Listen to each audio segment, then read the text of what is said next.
الله نحمده ونستعينه ونستغفره ونعوذ بالله من شرور انفسنا وسيئات اعمالنا من يضلل فلا مضل له ومن يضلل فلا هادي له اشهد ان لا اله الا الله وحده لا شريك له واشهد ان محمدا عبده ورسوله لا نبي بعده وقال الله في القران الكريم اعوذ بالله من الشيطان الرجيم بسم الله الرحمن الرحيم يا أيها الذين آمنوا اتقوا الله حق تقاته ولا تموتن إلا وأنتم مسلمون. فإن أصدق الحديث كتاب الله وخير الهدي هدي محمد رسول الله وشر الأمور محدثاتها وكل محدثة بدعة وكل بدعة ضلالة وكل ضلالة في النار. Ayat Islam, bapak-bapak jamaah salat Jumat yang dirahmati Allah Subhanahu wa taala. Semoga limpahan karunia Allah Subhanahu wa taala, limpahan hidayah oleh Allah Subhanahu wa taala menyertai perjalanan hidup kita. Perjalanan hidup yang hari ini kita jalani di dunia ini, semoga kemudian membawa kita menuju ketaatan dan ketakwaan kepada Allah Subhanahu wa taala. Dan hari ini kita di hari Jumat senantiasa bersyukur atas karunia Allah Subhanahu wa taala. Karena Allah Subhanahu wa taala yang Maha Raja, yang memberikan segala fasilitas kepada kita semuanya, sehingga kita dalam kehidupan dunia kemudian dicukupkan dalam segala kebutuhannya, dan insya Allah dijaga keistiqomahan dalam menjaga keimanan dan ketakwaan kita kepada Allah Subhanahu wa taala. Tanpa dari nikmat dari Allah Subhanahu wa taala mustahil kemudian kita masih duduk bersimpuh dan bersujud hari ini kepada Allah Subhanahu wa taala. Maka senantiasa bapak-bapak yang dirahmati Allah, kita bersyukur atas karunia Allah Subhanahu wa taala yang maha besar ini.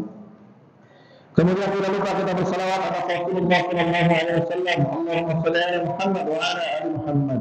Kama sallaita ala Ibrahim wa ala ali Ibrahim wa barik ala Muhammad wa ala ali Muhammad. Kama barakta ala Ibrahim wa ala ali Ibrahim fil alamin innaka Hamidum Majid. Semoga salawat dan salam tercurah kepada Nabi kita semuanya Muhammad sallallahu alaihi wasallam, kepada keluarganya, kepada sahabat-sahabatnya, kepada tabi'in, kepada tabi'ut tabi'in, dan mudah-mudahan kita sebagai umat Rasulullah sallallahu alaihi wasallam yang berusaha istiqamah menjalankan segala sunnah-sunnahnya, kemudian di yaumil akhir nanti mendapatkan syafaat yang mulia dari Rasulullah sallallahu alaihi wasallam. Kemudian berikutnya bapak-bapak yang dirahmati Allah Subhanahu wa taala, tidak lupa hati senantiasa menasihati kita semuanya, menasihati diri dan kemudian para jamaah semuanya. Marilah kita mentaati Allah Subhanahu wa taala. Marilah kita bertakwa kepada Allah Subhanahu wa taala dengan kebenaran atau dengan ketakwaan yang benar, ketakwaan sesungguhnya, dan kemudian mudah-mudahan kita termasuk orang-orang yang mati dalam keadaan beriman. Allah Subhanahu wa taala mengatakan, ya ayyuhalladzina amanu taqullaha haqqa tuqatih wa la tamutunna illa wa antum muslimun. Wahai orang-orang beriman, hendaklah kalian bertakwa kepada Allah Subhanahu wa taala dengan sebenar-benarnya takwa, dan janganlah kalian mati kecuali dalam keadaan berserah diri dalam menyembah Allah Subhanahu wa taala. Usikum wa iyyakum bi taqwallahi azza wa jalla wa ta'atihi la'allakum tuflihun. Marilah kita saling berwasiat untuk dan dalam ketaatan kepada Allah Subhanahu wa taala sehingga kita menjadi orang-orang yang beruntung di hadapan Allah Subhanahu wa taala. Bapak-bapak jamaah salat Jumat yang dirahmati Allah Subhanahu wa taala, insyaallah tema di khutbah Jumat siang ini kita akan berbicara terkaitan Palestina dan kewajiban umat Islam di Indonesia. Sebulan lebih hari ini kita menyaksikan bagaimana negeri yang dicintai para nabi, negeri yang kemudian menjadi mulia karena para nabi lahir di sana, para nabi singgah di sana. Bahkan Rasulullah sallallahu alaihi wasallam pernah singgah dalam perjalanan Isra dan Mi'rajnya Rasulullah sallallahu alaihi wasallam. Tidak ada nabi yang kemudian dilahirkan kecuali di Palestina. Tidak ada yang nabi pernah singgah dan bertempat tinggal di Palestina. Dan tidak ada nabi yang kemudian pernah hijrah ke Palestina, melainkan bumi yang memang dicintai oleh Allah Subhanahu wa taala, negeri yang kemudian kota ketiga yang dicintai setelah Makkah, kemudian setelah Madinah, maka kemudian berikutnya adalah adalah Al-Quds di Palestina. Lalu bagaimana jemaah yang dirahmati Allah Subhanahu wa taala?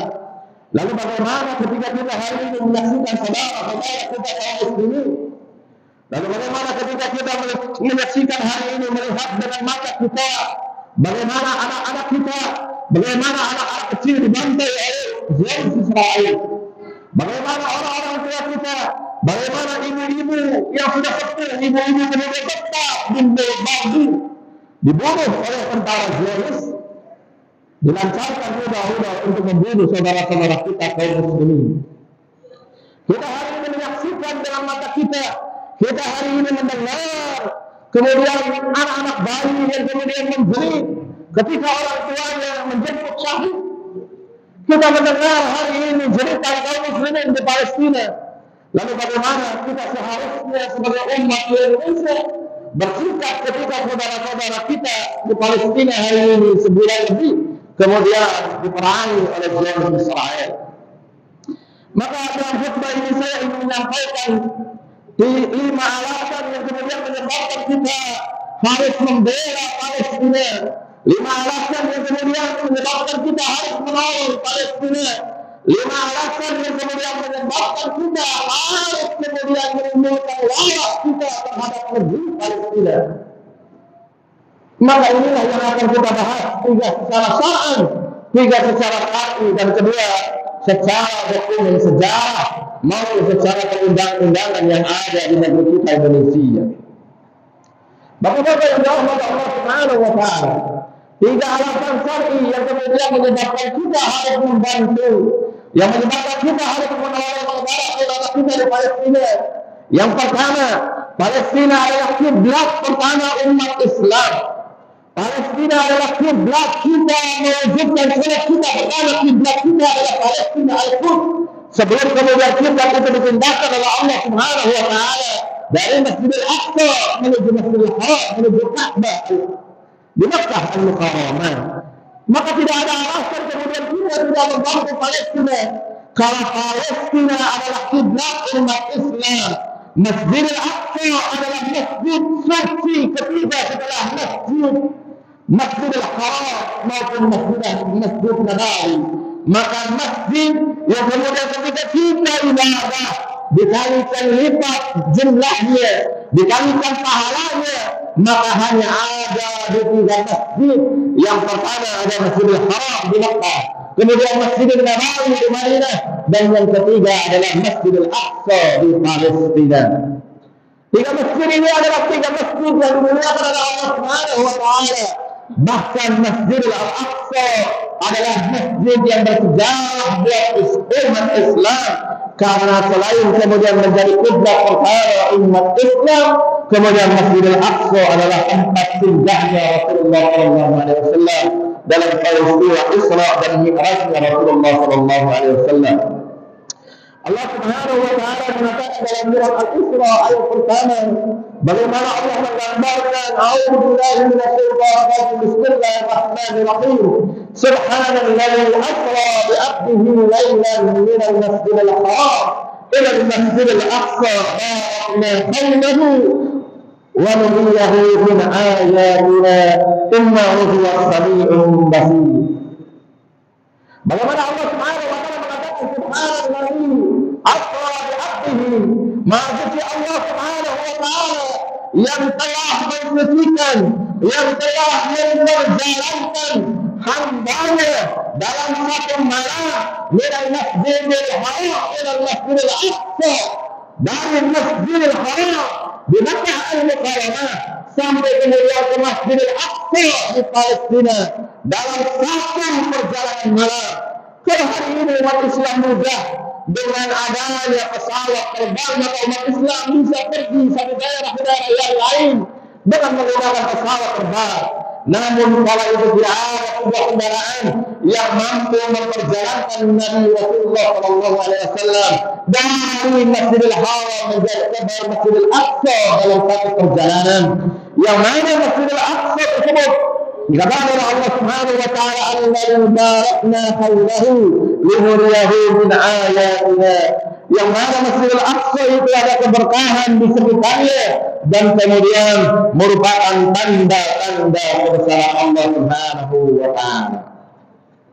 Perjalanan Isra dan Mi'raj Rasulullah sallallahu alaihi wasallam, perjalanan Isra yaitu dari Masjidil Haram ila Masjidil Aqsa, hari ini bisa dihapus dalam sejarah Islam ketika orang-orang Yahudi Zionis kemudian mereka memerangi kaum muslimin di Palestina. Salah satu tujuan mereka adalah menghancurkan Masjidil Aqsa dan menghilangkan Masjidil Aqsa dalam sejarah dunia. Maka umat Islam hari ini di Indonesia di berbagai belahan manapun harusnya tidak berdiam, karena Masjidil Aqsa adalah masjid ketiga tersuci buat umat Islam. Karena Masjidil Aqsa adalah bagian sejarah umat Islam, dan Masjidil Aqsa merupakan masjid yang merupakan simbol umat Islam selain daripada Masjidil Haram dan Masjidil Nabawi. Maka umat Islam hari ini tidak boleh diam ketika orang-orang Zionis Israel berusaha membunuh saudara-saudara kita, kemudian memulangkan Masjidil Aqsa di bumi Palestina. Hari ini orang-orang Zionis sudah berhasil melenyapkan peta dunia. Hari ini orang-orang Yahudi Zionis sudah berhasil menghilangkan kata Palestina dalam search engine, dalam Google. Kita lihat bahwa hari ini orang-orang kafir sudah menghilangkan kata Palestina dan kemudian menggantinya dengan Israel. Kemudian bapak-bapak jemaah yang dirahmati Allah Subhanahu wa taala, kewajiban kita membela, menolong Palestina yang kedua adalah disebutkan perkataan Allah Subhanahu wa taala dalam surat Al-Hujurat. Bagaimana Allah Subhanahu wa taala mengatakan, "Innamal mu'minuna ikhwatun." Sesungguhnya sesama mukmin itu adalah bersaudara. Kita dengan kita sesama mukmin adalah saudara. Kita hari ini orang-orang beriman dengan orang-orang di Malaysia yang beriman adalah saudara. Kita hari ini di Indonesia mukmin dengan mukmin Palestina adalah saudara. Maka segala penderitaan mereka adalah penderitaan kita. Segala darah yang tertuang dari mereka adalah darah-darah kita semua. Dan hari ini kita dipersatukan oleh kalimat asyhadu an la ilaha illallah wa asyhadu anna Muhammadar Rasulullah. Kita hari ini menyembah Allah Subhanahu wa taala bernabi yang sama Nabi Muhammad sallallahu alaihi wasallam. Di Palestina pun sama menyembah Allah Subhanahu wa taala dan bernabi Nabi Muhammad sallallahu alaihi wasallam.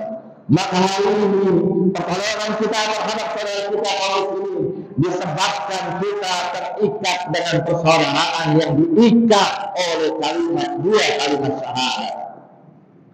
Maka hari ini luka mereka adalah luka kita, penderitaan mereka adalah penderitaan kita. Darah yang tertuang oleh orang-orang Zionis terhadap saudara-saudara kita, maka sama saja darah kita yang tertuang ketika pada waktu itu. Maka hari ini umat Islam di seluruh dunia wajib hukumnya untuk menolong saudara-saudara kita di Palestina. Dan kemudian yang terakhir bapak-bapak jemaah yang dirahmati Allah Subhanahu wa taala, yang terakhir alasan kita menolong saudara-saudara kita di Palestina.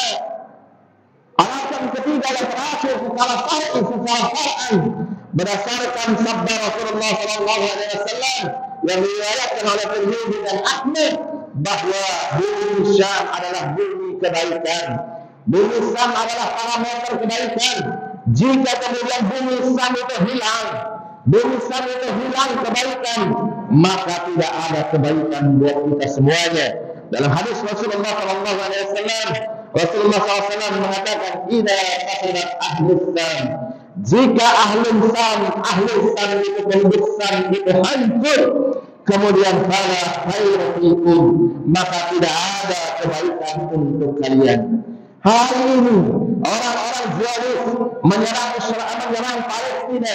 Tidak ada maksud mereka melainkan hanya untuk menghilangkan kebaikan yang ada di Palestina. Mereka hari ini membunuh kaum muslimin saudara-saudara kita di Palestina, melainkan mereka ingin menghancurkan kebaikan. Karena kebaikan itu lahir ketika ada orang-orang yang membawa kebaikan. Maka hari ini ketika orang-orang kaum muslimin di Palestina dihancurkan, dibunuh, bahkan termasuk pembunuhan yang terkategori genosida, karena ini tidak ada dalam adab peperangan. Dalam peperangan adabnya itu orang tua tidak dibunuh, kaum perempuan tidak dibunuh, anak-anak tidak dibunuh, tapi kemudian Israel kemudian membagi buta, membunuh seluruh penduduk Palestina. Harapannya agar semua penduduk Palestina itu hilang dan mati.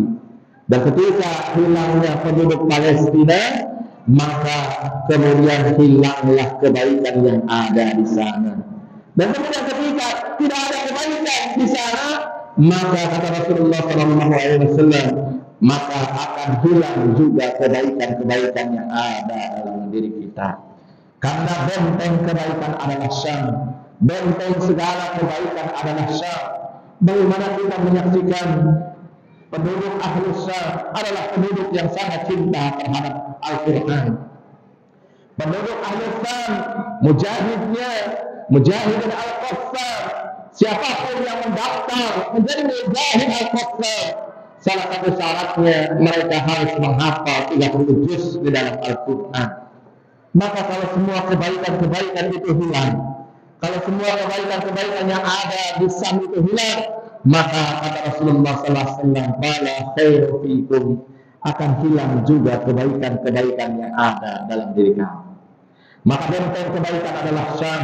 Maka hari ini kita punya kewajiban untuk menolong Syam, untuk menolong Palestina, untuk menolong saudara-saudara kita, karena berdasarkan 3 alasan syar'i yang dijelaskan di dalam Al-Quran dan hadis Rasulullah SAW. Kemudian alasan yang keempat, bapak-bapak jemaah yang dirahmati Allah Subhanahu wa taala, alasan yang keempat terkait dengan dokumen sejarah. Maka kita jangan lupa bahwa kita ini adalah termasuk orang-orang yang hari ini merasakan menikmati kemerdekaan. Kita hari ini bisa sholat kapanpun dan dimanapun. Hari ini kita bisa puasa dimanapun dan kapanpun. Hari ini kita bisa melaksanakan qiyamul lail, sholat malam kapanpun dan dimanapun. Karena hari ini kita termasuk orang-orang yang kemudian sudah diberikan kemerdekaan oleh Allah Subhanahu wa taala. 1945, 17 Agustus kita sudah merdeka secara bangsa. Namun bapak-bapak jemaah yang dirahmati Allah Subhanahu wa taala, jangan lupakan sejarah, bahwa sejarah kemudian menyebutkan bahwa Palestina termasuk negara yang pertama-tama mengakui kemerdekaan Indonesia. Bahwa Palestina jauh sebelum kita merdeka, kemudian mereka menginginkan Indonesia merdeka. Pada tanggal 6 September 1944, setahun sebelum Indonesia merdeka, ada seorang mufti Palestina bernama Muhammad Amin Al-Husain. Dia sudah kemudian menyiarkan bahwa Indonesia merdeka. Dia sudah kemudian mengalu-alukan bahwa Indonesia merdeka. Dia sudah kemudian mengeluarkan fatwa terkait dengan mendukung, memberikan pengakuan terhadap kemerdekaan Indonesia. Maka kalau kita lihat sejarah, Indonesia ini berhutang budi salah satunya terhadap negeri Palestina. Hari ini kemudian kita tidak bisa merasakan kemerdekaan, hari ini beribadah kalau tidak ada dukungan dari negeri Palestina, kalau tidak ada dukungan dari rakyat Palestina, kalau tidak ada dukungan dari mufti-mufti dari Palestina. Maka hari ini alasan kenapa kemudian kita wajib menolong Palestina, memberikan bantuan terhadap Palestina, karena salah satunya hutang sejarah. Kita berhutang kepada negeri para nabi, yaitu Palestina. Dan yang alasan yang terakhir, alasan yang kelima, yang kemudian kita wajib menolong Palestina tersebut adalah alasan konstitusi, di mana kita sebagai warga Indonesia, kemudian kita tahu dalam konstitusi kita, Undang-Undang Dasar 1945 disebutkan bahwa penjajahan di atas dunia harus dihapuskan karena tidak sesuai dengan peri kemanusiaan dan peri keadilan. Dan ini adalah amanah konstitusi, Bapak-bapak jamaah yang dirahmati Allah Subhanahu wa taala. Dan ini adalah amanah konstitusi yang diamanahkan kepada seluruh rakyat Indonesia. Rakyat Indonesia tidak boleh membiarkan ada satu negeri yang kemudian dijajah, masyarakatnya, penduduknya dibunuh sedemikian rupa. Maka kita sebagai warga negara Indonesia wajib kemudian membebaskan negeri yang terjajah tersebut dari cengkraman penjajah, membebaskan Palestina dari cengkraman Zionis Israel. Maka bapak-bapak jemaah yang dirahmati Allah Subhanahu wa taala, inilah 5 alasan kenapa kita wajib menolong saudara-saudara kita di Palestina. Dan mudah-mudahan ketika kita menolong saudara-saudara kita di Palestina ini memperingan hisab kita, karena memang itu adalah kewajiban kita. Kita berdiam diri terhadap nasib saudara kita di Palestina, maka pada hakikatnya kita berdosa, dan itu akan diperhitungkan dalam hisab Allah Subhanahu wa taala di akhirat. Wal 'asri innal insana lafi khusr illa alladziina aamanu wa 'amilus shalihaati wa tawassaw bil haqqi wa tawassaw bis sabr. Barakallahu li wa lakum.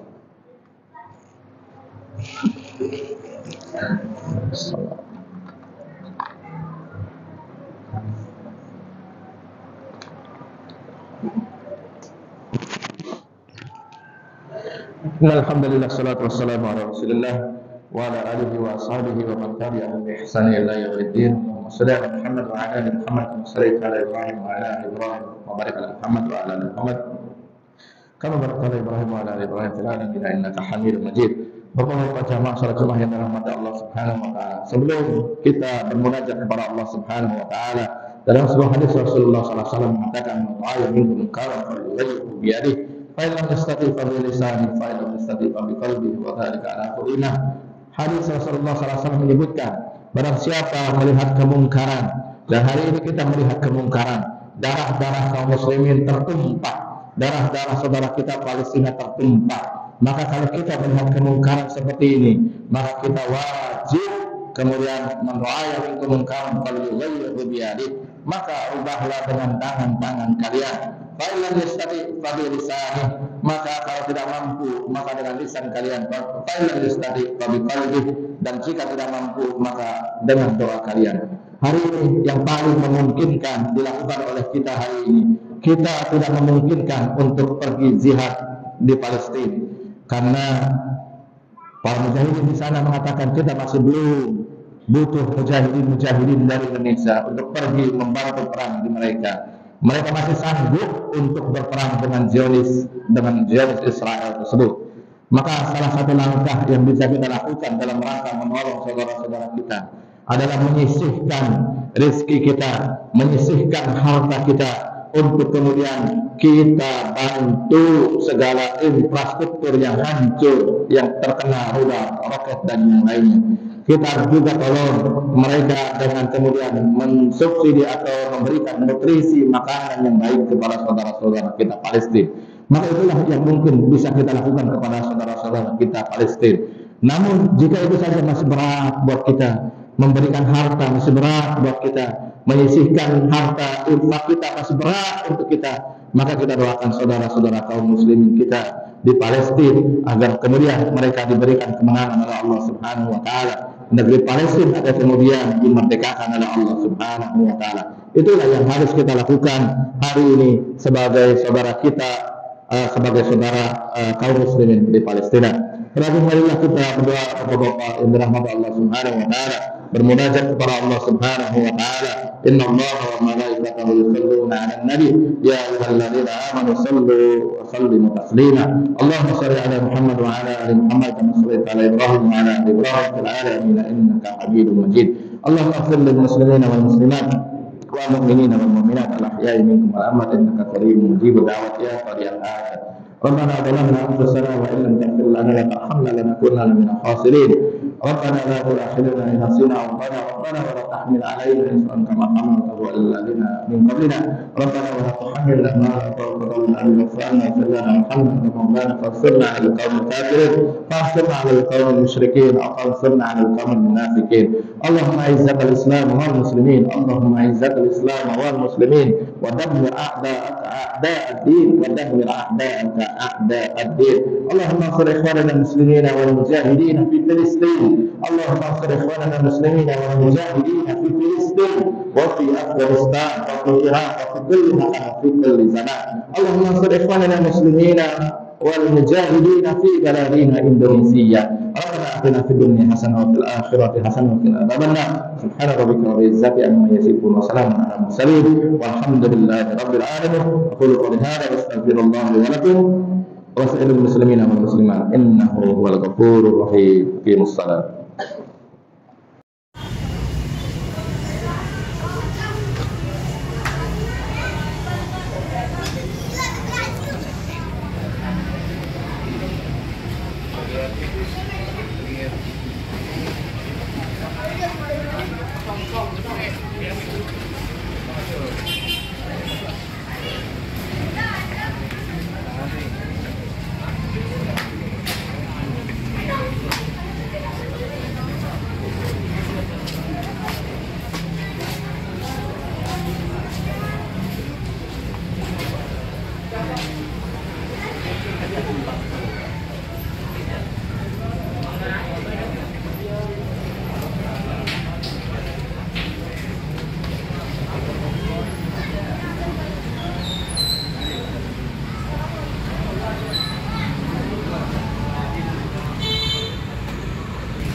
Sekian penggalangan dana hari ini.